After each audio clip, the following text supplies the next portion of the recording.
عالم محشر آئے گا، میدان محشر، اللہ سب کی وہاں حفاظت فرمائے۔ اللہ حشر کے میدان میں ہم سب کے ساتھ اپنے فضل و کرم اور عافیت کا معاملہ فرمائے۔ یہ دعائیں اس لیے دے رہا ہوں، قرآن پڑھ کے دیکھو۔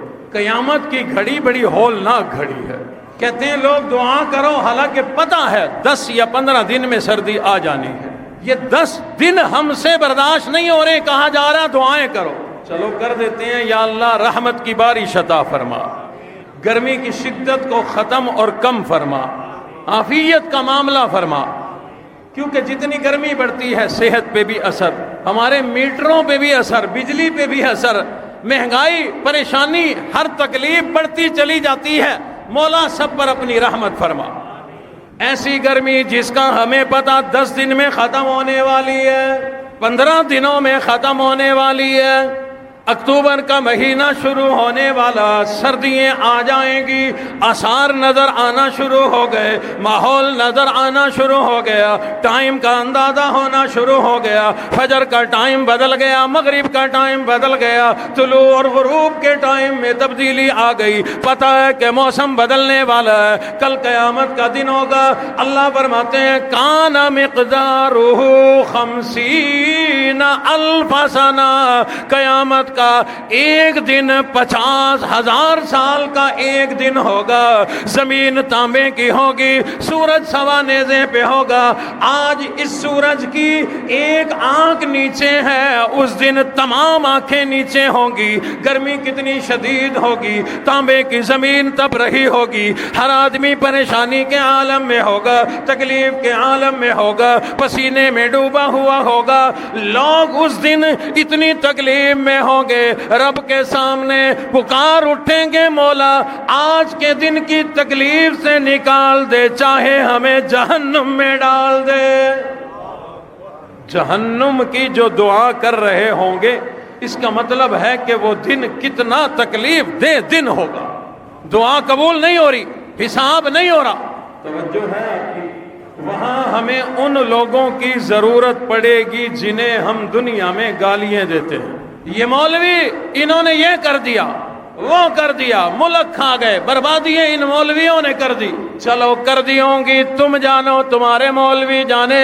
قیامت والے دن پریشانی کے عالم میں تمام انسانیت دیکھے گی کہاں جائیں، کس کے پاس جائیں، کون ہمیں راستہ بتلائے۔ بالآخر نظر پڑے گی علماء پر، علماء کی خدمت میں آ جائیں گے۔ اے علماء تم بتلاؤ کہاں جائیں، کیسے اپنے رب کو منائے۔ یہ علماء بتلائیں گے حضرت آدم کے پاس چلے جاؤ، اللہ کے پہلے نبی، پہلے بندے ہیں، وہ اللہ کے حضور سفارش کریں کہ حساب شروع ہو جائے۔ لوگ خوش ہو جائیں گے، بالکل ہمیں راستہ مل گیا۔ یہ راستہ دکھایا کس نے؟ علماء نے، مولویوں نے۔ قیامت والے دن بھی یہ ہمارے کام آئیں گے۔ قصہ مختصر یہ، آدم علیہ السلام کی خدمت میں لوگ جائیں گے، اے آدم، اے ہمارے ابا، سفارش کرو رب سے، رب حساب شروع کر دے۔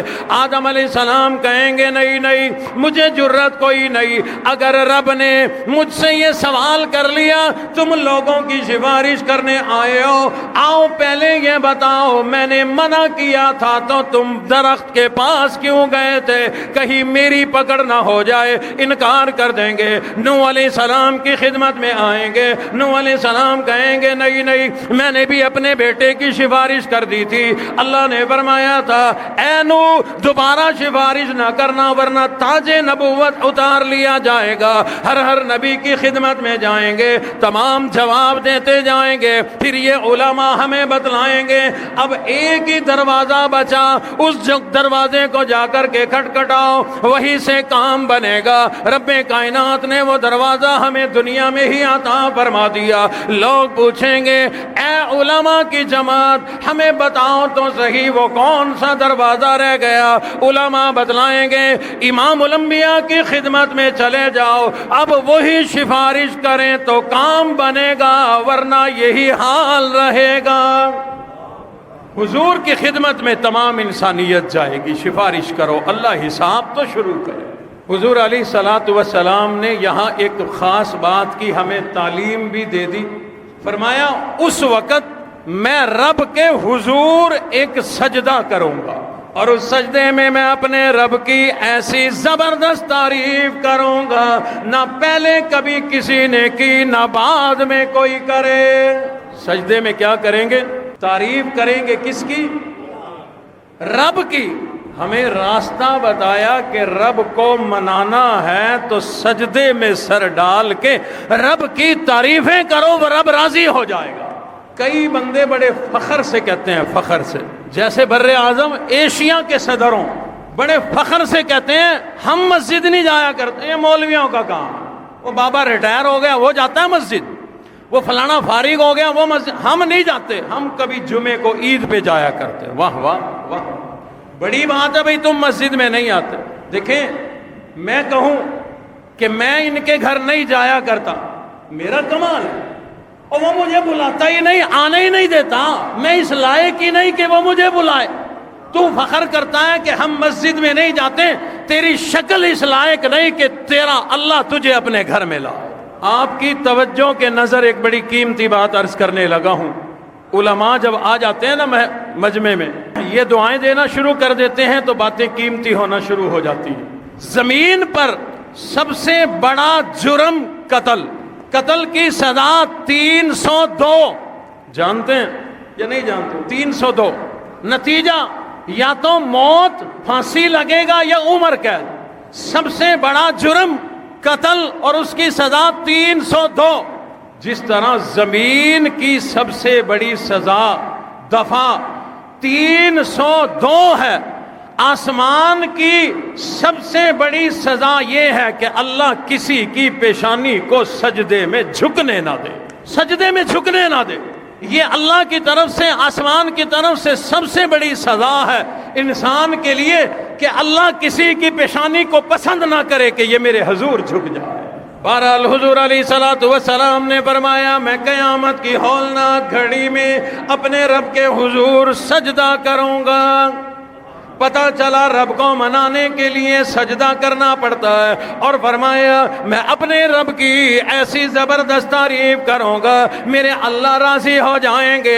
ساتھ میں دوسری بات ہمیں یہ پتہ چل گئی، رب کی تعریفیں کریں، رب بڑا پسند کیا کرتے ہیں، رب راضی ہو جایا کرتے ہیں۔ سبحان ربی العظیم یہ رب کی تعریف ہے، سبحان ربی الاعلی یہ رب کی تعریف ہے، ربنا لک الحمد یہ رب کی تعریف ہے۔ نماز کا آغاز ہوتا ہے سبحانک اللہ پڑھتے ہیں، یہ رب کی تعریف ہے۔ اسی طرح سے سبحان اللہ الحمدللہ ہم لوگ تسبیح پڑھا کرتے ہیں، یہ رب کی تعریف ہے۔ رب کی تعریف کے جملے پڑھتے رہا کرو، رب راضی ہو جایا کرتے ہیں۔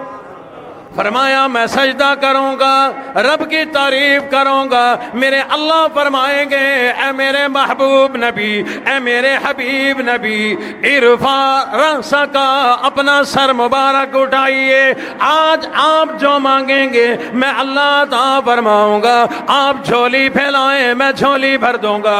امام الانبیاء اس وقت ہماری سفارش کریں گے مولا یہ تمام انسانیت پریشان ہے، یہ کہتی ہے کہ یہاں سے نکالو چاہے جہنم میں ڈال دو، مولا ان کا انصاف کیا جائے، ان کا حساب کتاب شروع کر دیا جائے۔ حساب کتاب شروع ہو جائے گا، لوگوں کو کچھ اطمینان ہو جائے گا۔ یہ پہلی امام الانبیاء کی رحمت میدان محشر میں ہوگی جو ہم لوگوں کو مل جائے گی۔ یہ رحمت مجھے بھی ملے گی، آپ کو بھی ملے گی، مومن کو بھی ملے گی، کافر کو بھی ملے گی، نیک کو بھی ملے گی، بد کو بھی ملے گی، کہ ہولناک گھڑی سے چھٹکارا مل جائے، آگے جو ہونا ہے ہو جائے، پھر حساب کتاب شروع ہوگا۔ پھر بھی تو پریشانی ہوگی کہ پتہ نہیں اب کیا بنے، جنت ملے یا جہنم ملے۔ حضور پھر رحمت بنیں گے لیکن ان کے لیے جنہوں نے دنیا میں حضور کی رحمت سمیٹی ہو، محبت کی صورت میں، درود پاک کی صورت میں، اعلی اخلاق کی صورت میں، حضور کی صورت میں، سیرت کی صورت میں جنہوں نے رحمتیں سمیٹی ہوں گی، حضور علیہ السلام ان کی سفارش جسے شفاعت کہا جاتا ہے، شفاعت کرتے چلے جائیں گے، اور حضور کی رحمت اللہ کے فضل سے وہ امتی بغیر حساب جنت میں جاتے چلے جائیں گے۔